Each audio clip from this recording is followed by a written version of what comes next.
Lesson 68. Hello again. Any of you who've been following this podcast know about alternative processes and that they're often the subject of my episodes. In this podcast, I'm going to introduce you to an exciting process that's fairly new and really fun to do. They're called Inkodye phototransfers. Inkodye is a fabric dye made by Lumi that's sensitive to UV light and sold both separately by the bottle or in kits. You can find their products online or at any well-stocked art supply store. The concept of this process is similar to making cyanotypes or salt prints, which you may recall from lessons 20 and 38.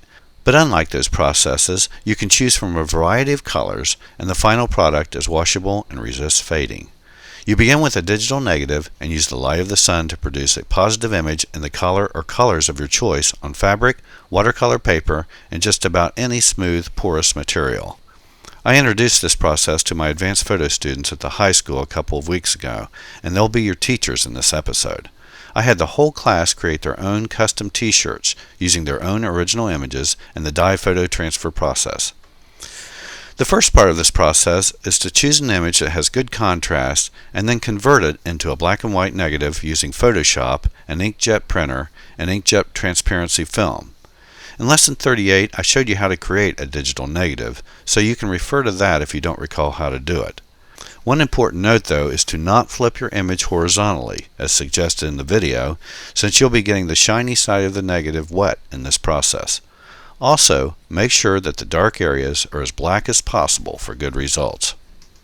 The first thing to do is place a sheet of foam core slightly larger than the negative inside the t-shirt to provide a flat surface and to keep the dye from bleeding through to the other side. Once that's in place, lay your negative on the t-shirt where you want the image to be and mark the corners of it with a pencil, as Lauren is doing here. These marks will serve as reference points so you'll know the approximate area in which you'll be applying the dye. Next, shake the bottle of dye vigorously and then begin the painting process. Pour a little of the dye on and then spread it out using a paintbrush. The fabric is going to absorb the dye like crazy, so keep applying the dye and spreading it out as sparingly as you can, but without missing any areas, unless you purposely want some blank areas in your final design.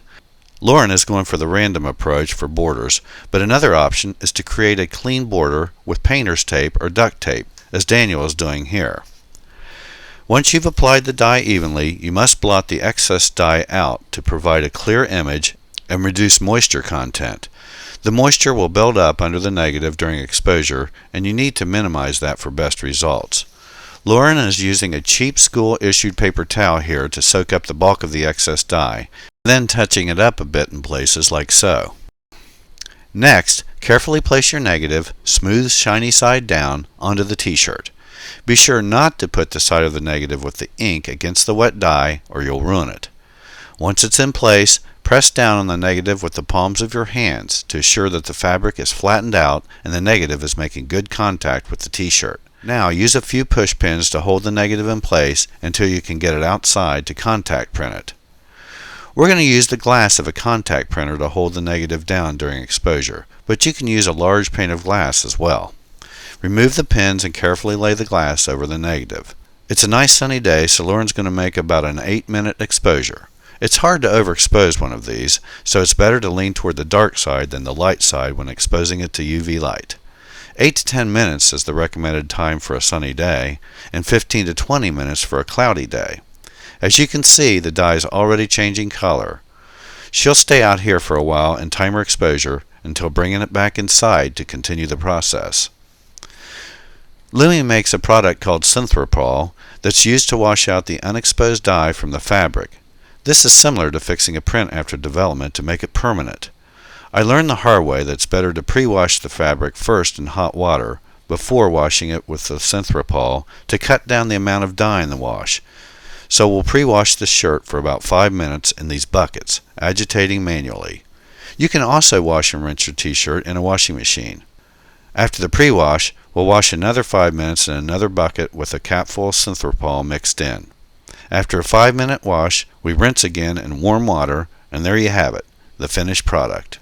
What's really cool about this process is that this t-shirt can withstand many washings without fading, and it'll be a nice addition to Lauren's wardrobe for years to come. After the class was done making their photo transfers, I asked them to model for this little clip. All of these students are seniors now, and several of them have been in a photo class every year since they were only freshmen. They've literally taken every photo course offered at the high school, which shows their great love for photography. As you look over their designs, you can't help but see the individuality of each one, reflecting a little bit of these young artists' personalities. I want to thank Taylor, Hannah, Crystal, Daniel, Helena, Lauren, Nina, and Anna for all their hard work in making this episode possible. Until next time, goodbye.